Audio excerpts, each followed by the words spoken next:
Hoy es un día muy significativo por diversas razones, porque hoy es el Día del Libro. Reunirnos para hablar del ballet flamenco, en cierto sentido también tenemos que decir que vamos a hablar de libros, porque no es que haya muchos, pero entre los que se han escrito hay libros verdaderamente importantes. Algunos injustamente olvidados, porque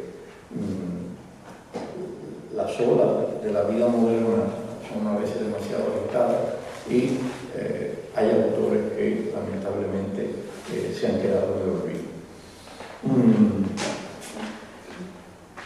Blanca,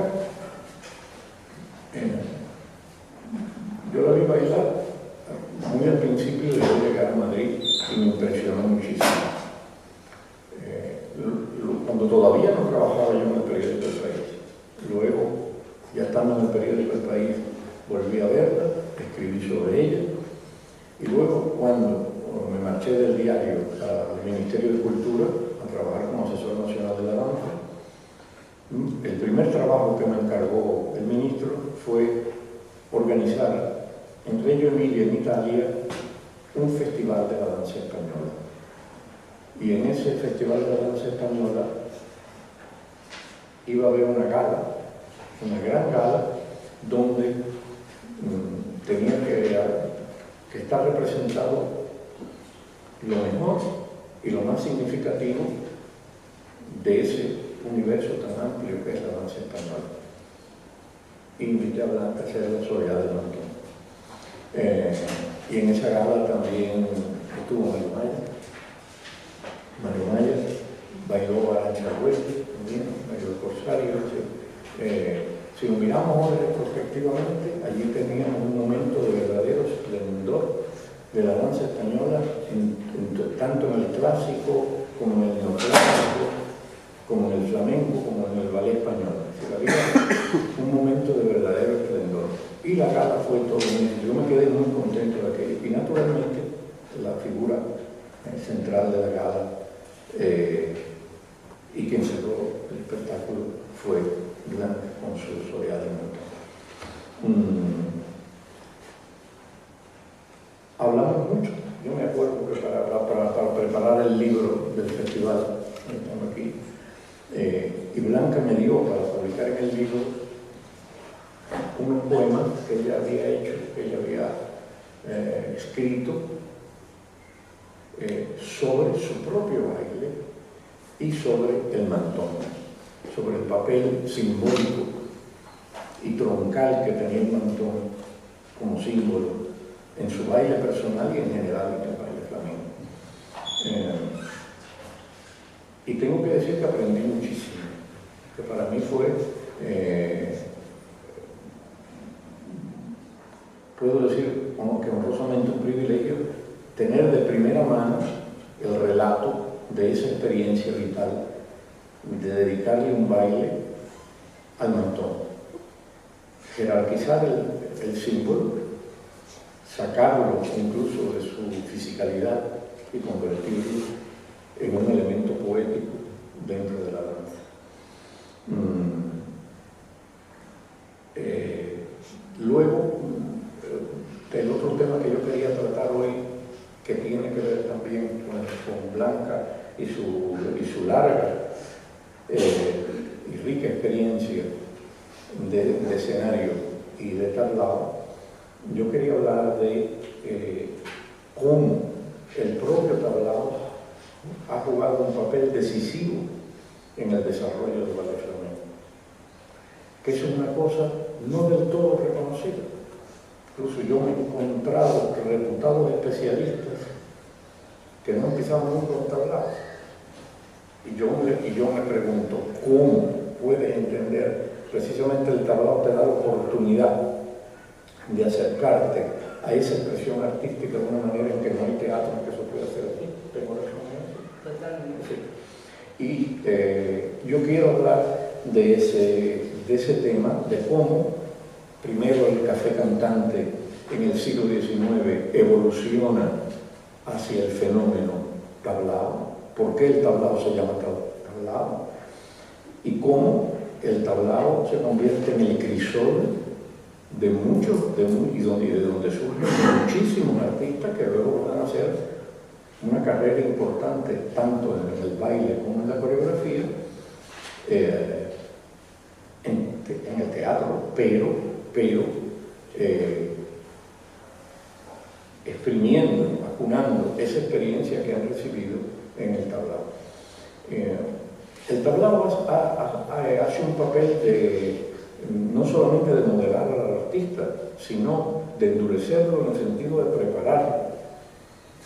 Esa continuidad, ese rigor, eso de bailar todos los días, incluso de bailar 2 veces al día, es decir, eso que era una práctica antaño que en el ballet también se daba y que hoy un artista dice, yo me muero de cansancio y no puedo hacer eso, pues precisamente eso es lo que prepara, eso es lo que le da el mimbre al artista para lograr una expresión de madurez y sobre todo incluso para mantenerse en el escenario con rigor y dentro de un estilo. Yo creo que con eso el tablao también cumple una función muy importante. Y el caso de Blanca específicamente es ese. También yo quiero que ella, ahora cuando me hable de un tema, el Ballet Nacional de España la ha invitado de nuevo, esta vez para montar una recreación de esa Soleá del Mantón para unos bailarines del Ballet Nacional. Y yo creo, como dije en la conferencia anterior, que ese es un momento, además de muy hermoso, importantísimo, que no se trata solamente de la veneración a los mayores, se trata de una transmisión estética, moral, que le da el mayor al que llega y que a la vez en su día ese lo hará y se lo transmitirá a los demás, que yo creo que es la verdadera fórmula secreta de este negociado. Sin eso no se va a ningún sitio. No hay vídeo, no hay método que sustituya la transmisión oral y el papel del mentor sobre el discípulo. El papel de un artista sobre otro, un artista maduro sobre un artista que debuta. Eso es uno de los ejes de esta profesión. Entonces, yo le voy a dar la palabra a Blanca. Me gustaría que ella hablara de la Soleá del Mantón un poquito y luego vamos a ver un fragmento donde incluso hay un fragmento de la película, una película muy breve, un fragmento de la Soleá del Mantón, y hay un trocito donde está grabado a cámara lenta para que se vea realmente cuál es el dibujo, la intención y el dibujo con el movimiento del mantón.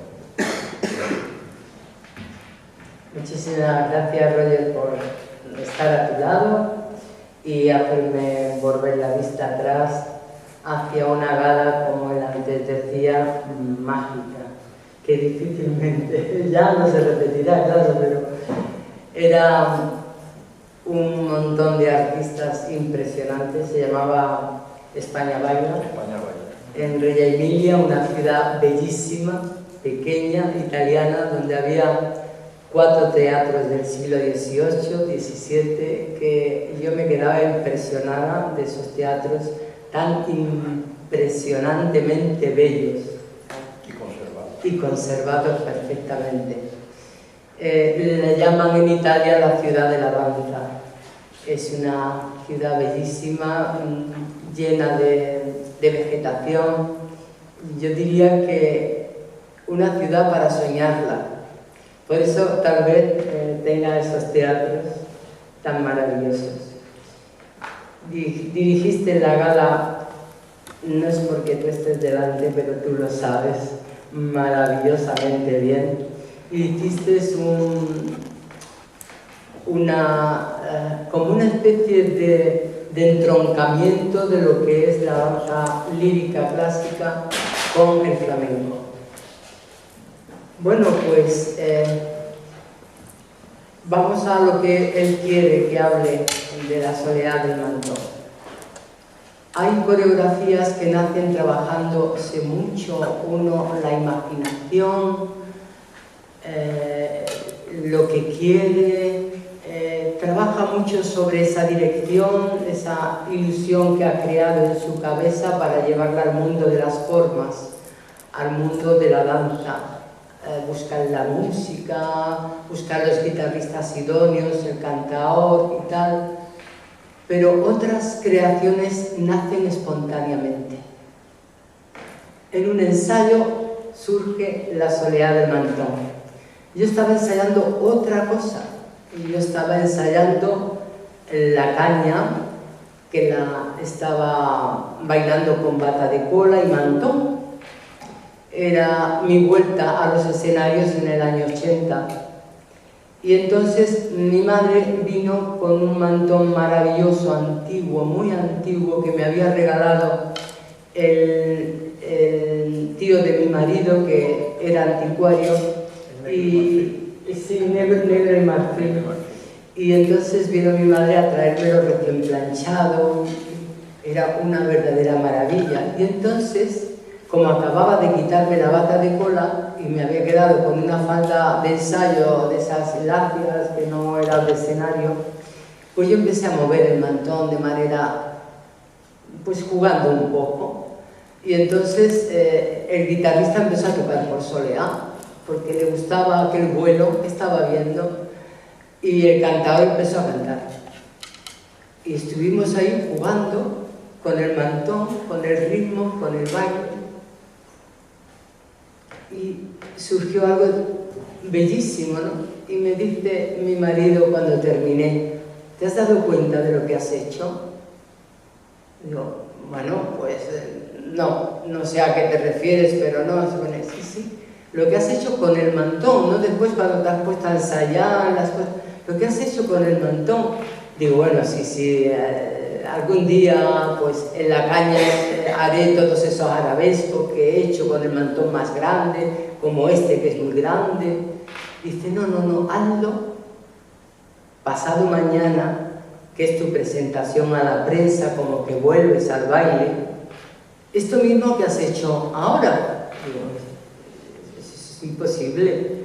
Es decir, esto, él ha tocado por soleá, el otro se ha puesto a cantar, yo me he puesto a jugar. Dice, sí, eso lo haces. No lo hago, no. Esto es una cosa espontánea, esto es demasiado espontáneo, demasiado. Dice, pues entonces que eres muy cobarde. Y claro, a un Aries decirle que eres cobarde, eso no puede ser. Así es que a las 48 horas formé una pequeña coreografía en donde traté de aprisionar, recordando un poco lo que había hecho espontáneamente. Y lo puse. Tuve el valor de ponerlo. Y no he tenido más miedo en mi vida. Pero surgió también allí una cosa muy hermosa. Tal vez diferente, pero muy hermosa. Con lo cual, esa lección que mi marido me puso delante de mí es que a veces somos temerosos, excesivamente temerosos, para dar rienda suelta a lo que sentimos y a lo que soñamos. Esa experiencia me ha llevado a mí toda mi vida como romper mis propios muros para crear algo siempre innovador y siempre nuevo para mí y nuevo para el público. Fue una experiencia que se la debo a mi marido, que de alguna manera me pidió, o me exigió, me pidió, las dos cosas, que en 48 horas fuera valiente y saliera al escenario a hacer aquello que él había visto. Ese fue el inicio de La soleá del Mantón. Luego, pregúntame si quieres más cosas. Sí. Una cosa que me interesa muchísimo es cómo se redimensiona del escenario del tablado al escenario del teatro, porque te acordarás que el escenario del Teatro de Reñomillo, por ejemplo, para ver quién estaba en la pata tenías que hacer eso bien chiquitito allá, un escenario del tamaño de la Ópera de París, un escenario gigantesco. Entonces, otra cosa que me parece que es interesante es cómo se traslada esa coreografía íntima, concebida para un espacio determinado, llevarla hacia un espacio mucho más grande. Es pequeño, como es el Corral de la Morería, y yo el mantón no lo puedo abrir en 4 puntas, porque son mantones antiguos muy grandes, y entonces tengo que bailar con ellos siempre en triángulo. Como ahora los escenarios son diversos siempre cuando vas, pues el mantón tiene esa magia.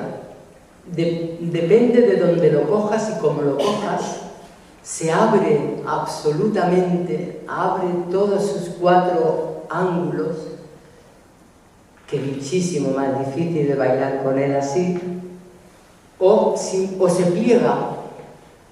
Entonces, el baile a veces es un poco diferente por eso, porque es diferente bailar con 4 ángulos que con 3. Antes hablabas tú de la importancia del tablao. El tablao, a veces la ignorancia es osada, y el que no anduvo un camino difícilmente puede hacer una descripción del paisaje. Entonces, habla por voces de los demás que ni siquiera a lo mejor anduvieron ese camino. El tablao es la esencia del flamenco. Ya en el siglo XVIII, el primer tablao que se abre, que lo abrió Franconetti, Aurelio Franconetti, un cantaor andaluz, pero que su padre era italiano y tenía, dicen, la voz más importante de toda la historia del flamenco. Bueno, él, para recoger artistas, iba preguntando: oye, ¿quién cantaré? Bueno, pues el zapatero que vive en la calle tal, tiene una voz increíble y canta por fandangos, de verdad, impresionante. Y así iba recogiendo artistas anónimos, artesanales del flamenco. Uno recogía aceitunas, otro era zapatero, otro era vendedor ambulante de no sé qué, y así llevó a todos esos artistas potenciales a su tablao. Bailaban menos porque en esa época la mujer estaba muy mal visto que se dedicara a las artes.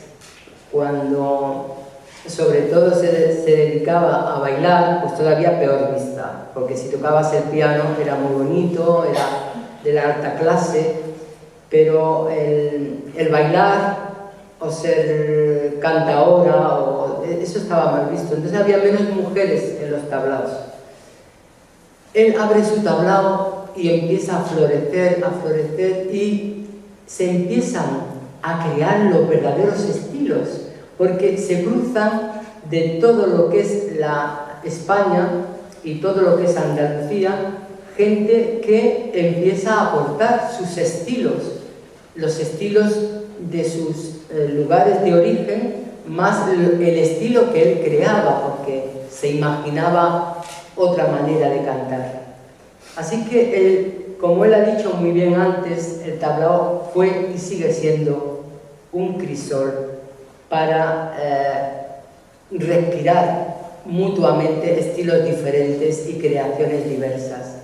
Así que cuando oigo tan malamente la palabra y tan irreal, los tablaos son para turistas, y yo me río, porque cuando yo voy a Nueva York voy a escuchar jazz y voy a los sitios clásicos de jazz, y a mí allí nadie me dice: te has metido en un sitio para turistas. Es decir, que tenemos que renovar un poquito nuestro propio pensamiento y nuestra propia manera de ver, porque a veces en los escenarios, y grandes escenarios, ves cosas que no son ni para nadie.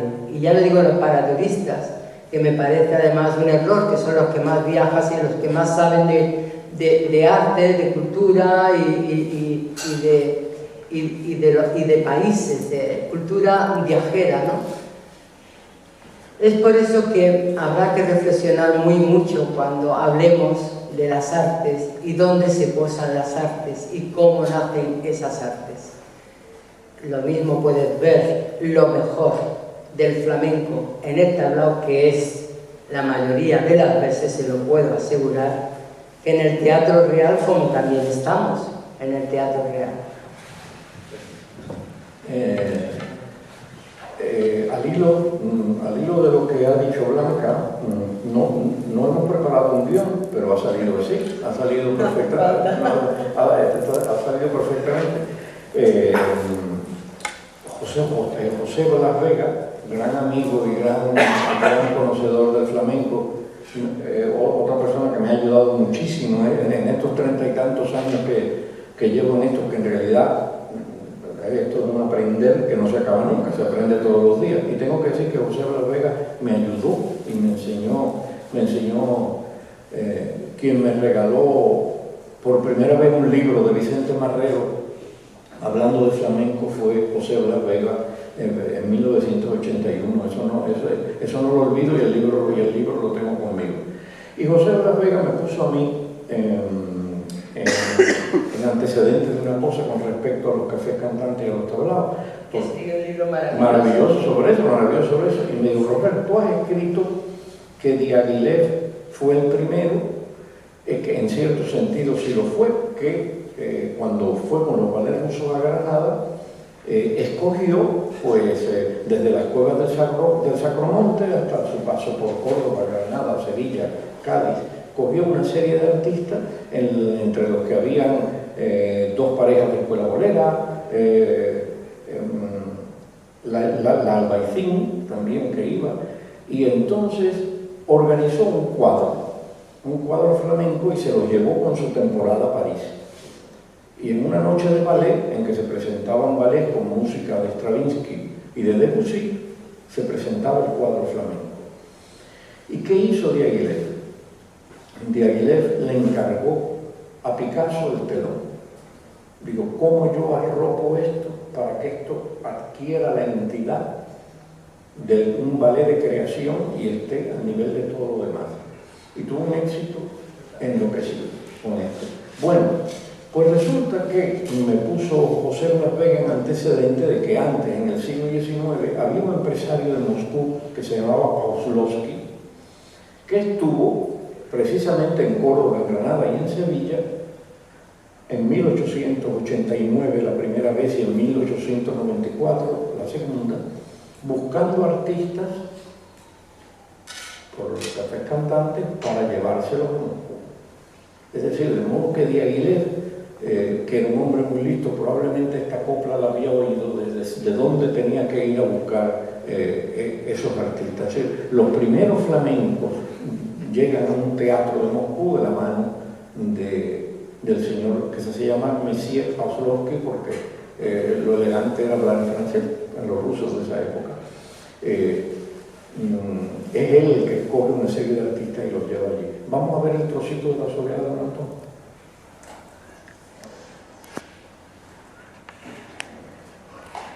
Ahora viene la tecnología, viene el momento más difícil de todo esto.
cuando estas fotografías se llevaron a la Bienal de Venecia, también en el lugar preeminente, la fotografía de la Soledad del Mantón de Berenikov estaba allí.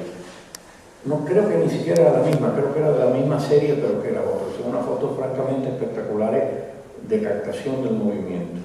Y me pareció una cosa curiosa de contar, de cómo un gran artista tiene la sensibilidad para captar el movimiento de otra gran artista. Es decir, hay una cosa ahí realmente muy bonita. Y también me acuerdo, este también tiene que ver con un ruso, pero es otra cosa distinta, cuando Konchalovsky, el director de cine ruso, vino a Madrid una vez,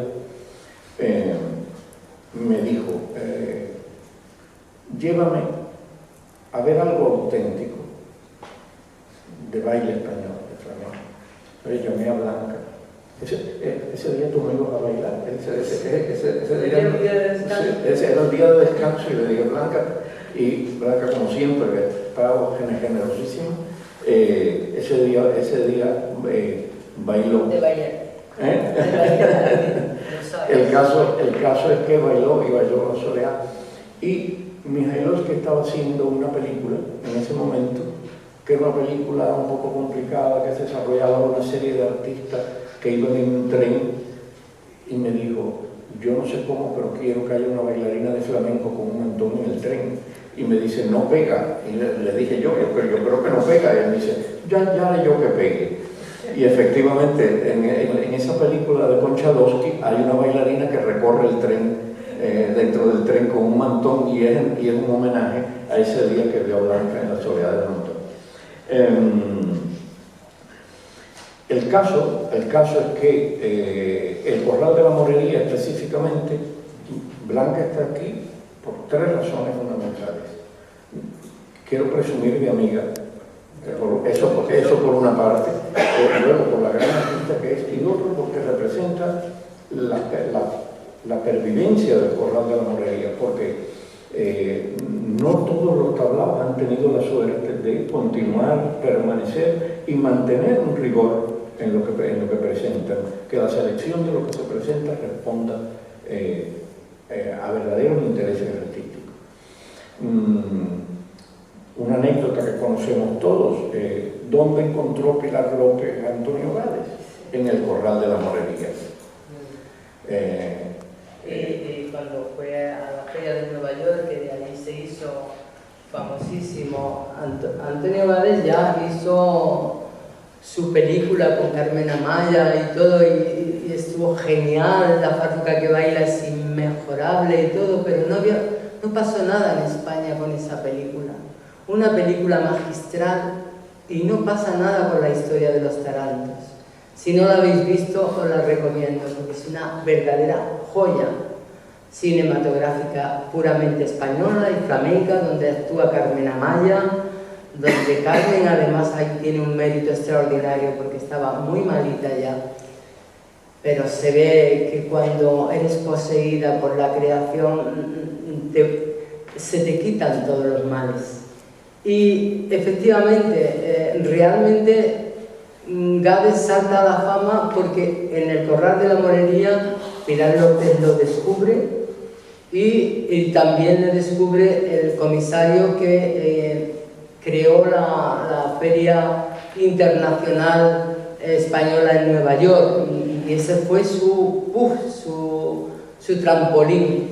Tenía un contrato con mi marido bastante largo, pero mi marido hizo así con el contrato, dice, márchate, es tu oportunidad. Y Antonio Gades volvió otra vez al Corral de la Morería con su compañía, y volvió a marcharse, volvió a cosechar grandísimos éxitos, y volvió otra vez al Corral de la Morería, pues como todos los grandes artistas que han pisado ese escenario, que han sido prácticamente todos, desde Paco de Lucía, Mario Maya, Manuela Varga, que la hemos visto hace un momento ahí, tantos y tantos. La historia de los grandes artistas universales del flamenco, salvo excepciones, está escrita en el Corral de la Morería.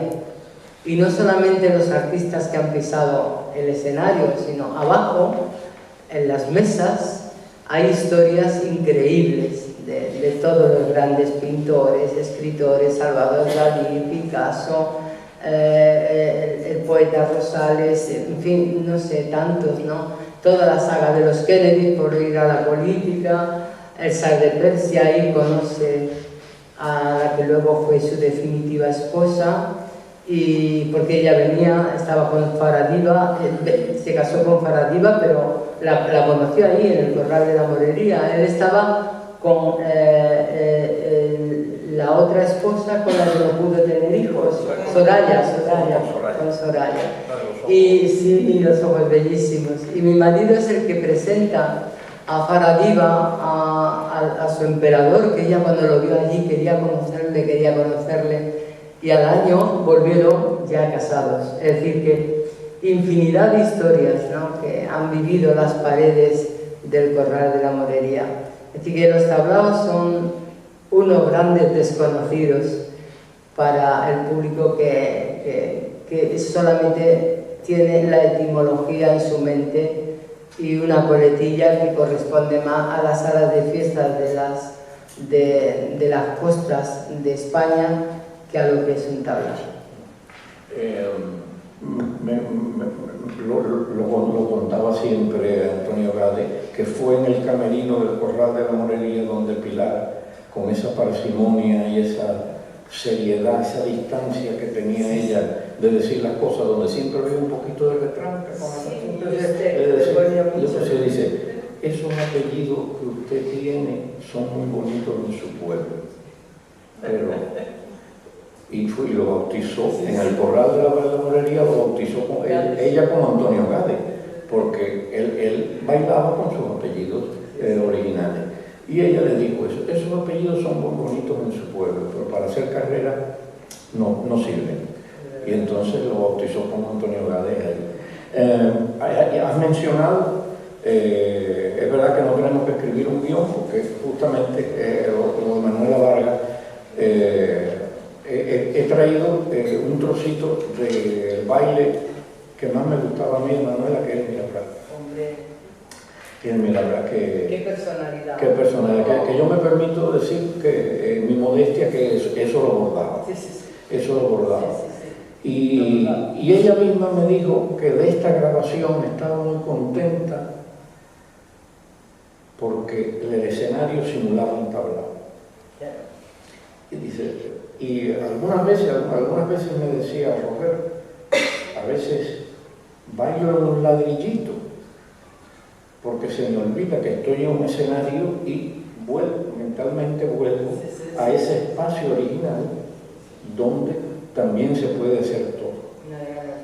Entonces vamos a ver el fragmento del Milagrar.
Aquel que tenga doble pena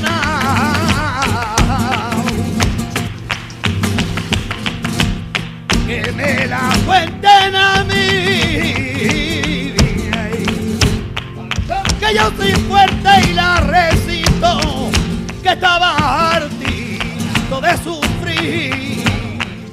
Yo soy fuerte y la resisto, que estaba hartito de sufrir.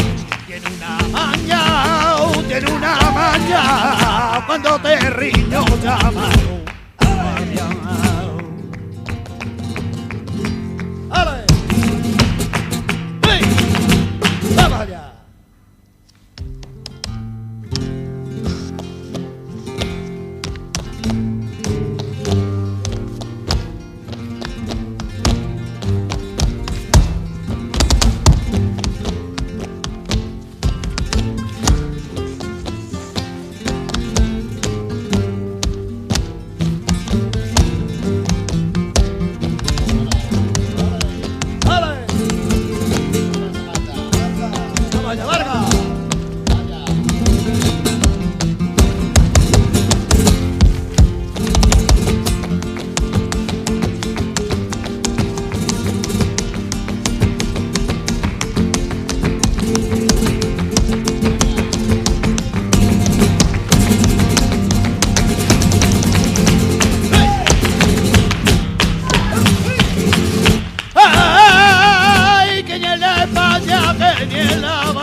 Caray, qué cosa con gracia, qué pasa mi caí, ay que ni la hambre la van a sentir, que mire usted qué gracia tiene este país, ay que mire usted qué gracia tiene este país,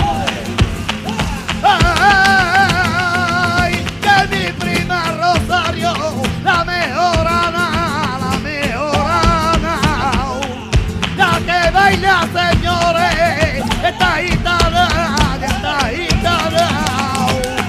que sapito me lleva, lleva al mozuelo, ay, lleva al mozuelo, ay, lleva al mozuelo, mi niña quiere y yo la cao, pero mi niña que quiere y yo la cao, ¡ah! ¡Ya está! ¡Ya está! ¡Hey, hey! ¡Dale! Al camerino a saludarla antes de empezar la función, y cuando tocamos a la puerta y nos abrió la puerta, yo pasar, estaba en el medio del camerino que había una tabla de planchar y ella estaba planchando los volantes. Y yo digo, oiga, ¿qué hace usted a esta hora? Y dice, es que no saben planchar. Esto tiene más misterio que el futuro de la patrona, fue lo que me dijo. Ni una rubita. Y luego nos contaron que era que había que cuando vio que la sastra que estaba allí en el teatro le estaba planchando la bata, le dijo, dame la tabla de planchar.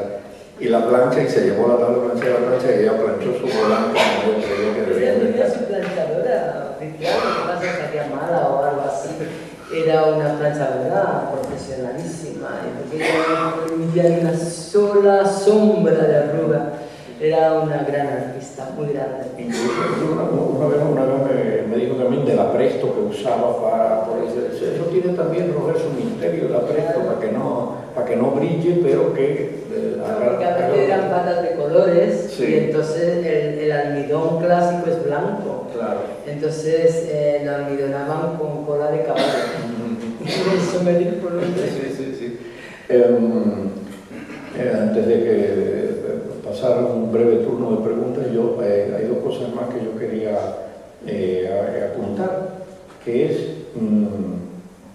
cómo ese concepto, esa cosa gráfica que es el cuadro en el tablao, pasa al escenario luego de muchas maneras. En muchos ballets, de muchos coreógrafos, cuando miramos las coreografías de Pilar, de Antonio, de todos los grandes, de los históricos, vemos que de alguna manera y en algún momento hay esa cita del cuadro y del tablao.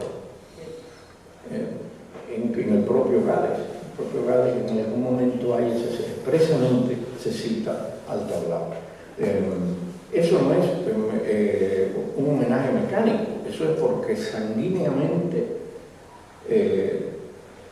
eso forma parte del estilo y es parte troncal del ballet flamenco. Y una cosa que también que he hablado alguna vez con Blanca y lo hablaba con Gales, alguna vez también lo hablé. Blanca ha dicho que esa comunicación que se establece en el tablao con los artistas de otras disciplinas, ¿sí? Pintores, poetas, narradores, hay artistas, cineastas, lírico como Nureyev, sí, también, efectivamente, que cuando salió del Teatro Real siempre iba a cenar a la morería, sí. Y el último día subió al escenario y empezó a bailar con la guitarra dando piruetas y era una cosa muy original. Yo decía, es un privilegio estar viendo esto. Pues el caso es que yo me he preguntado que el atractivo para los artistas de las demás disciplinas que hay, qué imán hay en el tablao para magia. Y yo creo además otra cosa, y es que evidentemente el ballet flamenco es arte moderno, es un arte que se fragua de modernidad al mismo tiempo que las vanguardias clásicas, al mismo tiempo que hablamos de cubismo, de futurismo, de suprematismo. Estamos hablando de que en ese momento, precisamente alrededor de los tablaos, se está gestando el ballet moderno como un arte teatral serio a principios del siglo XX. Yo quería ceder el turno si alguien quiere preguntarle algo a la señora Blanca del Rey o a mí, que estamos absolutamente en disposición de contestar lo que el doctor quiera. Sí.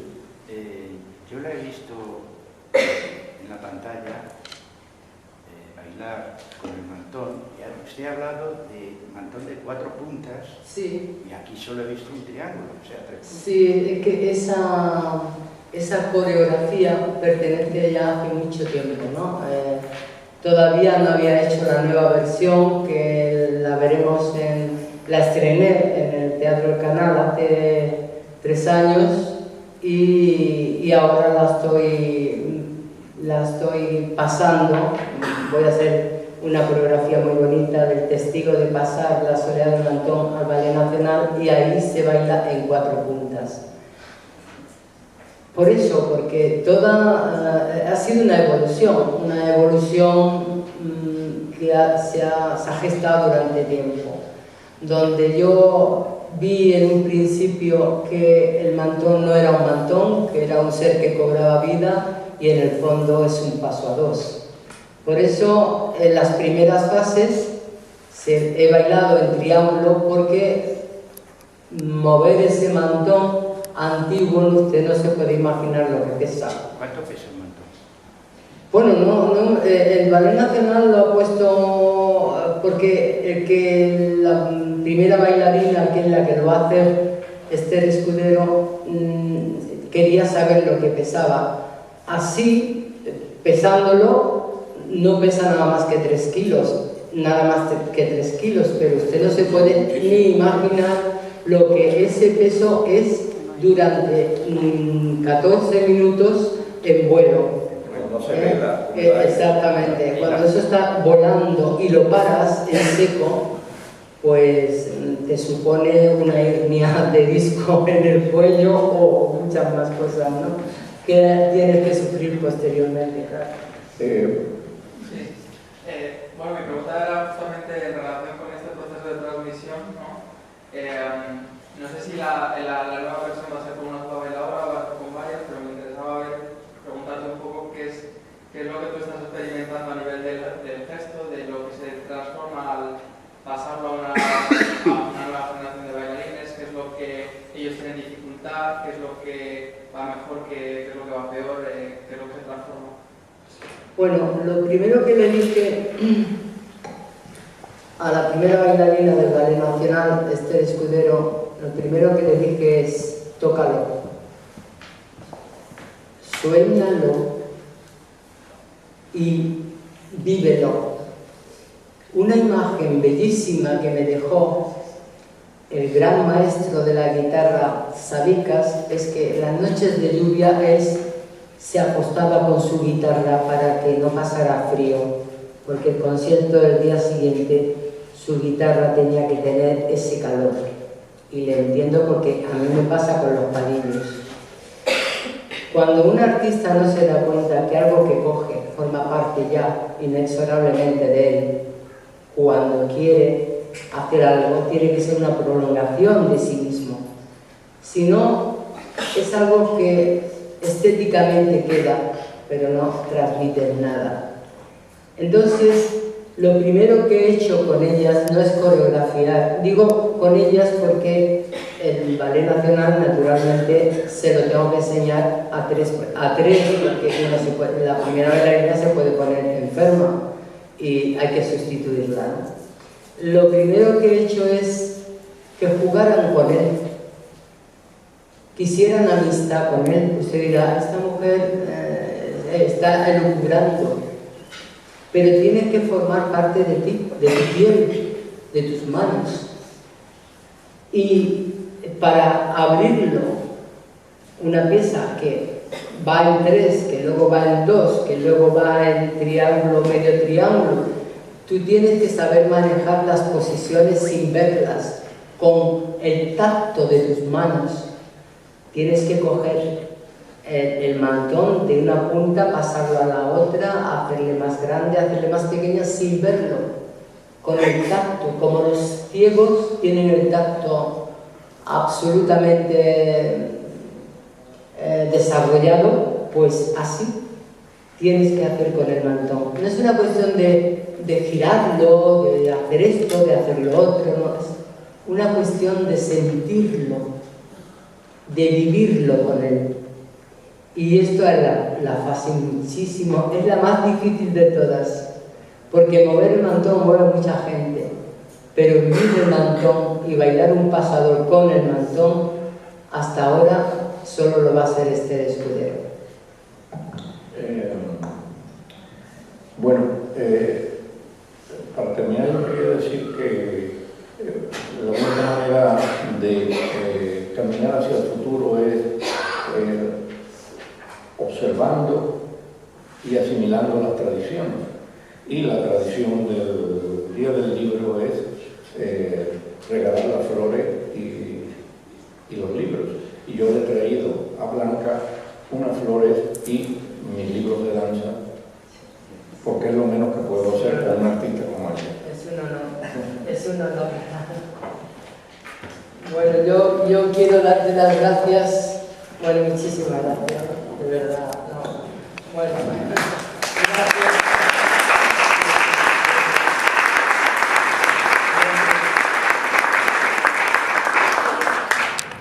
A mí me une a Roger muchas cosas, pero la que más además de su sensibilidad exquisita que tiene, su manera de escribir.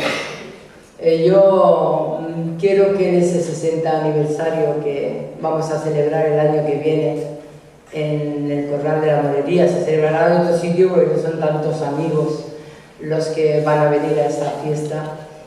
En ese año que se van a dar muchas conferencias sobre muchas cosas, quiero que tú des una de tus vivencias, de tu forma de ver el arte en sí, en general, porque eres una persona muy especial. Y gracias por las flores y sobre todo por tus libros. Muchas gracias.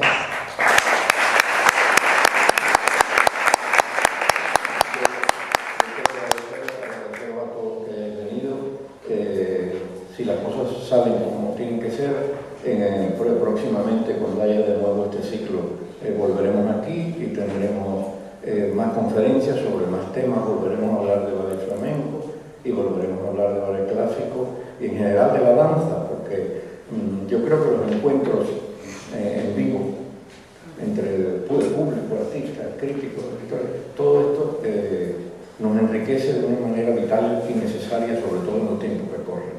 Muchas gracias. Claro, que todo el mundo debería de bailar, porque el ser humano, antes de emitir el sonido gutural, que es el azote, en el vientre de su madre, a mí me decía mi madre que yo ya estaba bailando. Por eso me bautizaron con un clavel en la cabeza y con aguardiente. El del mono.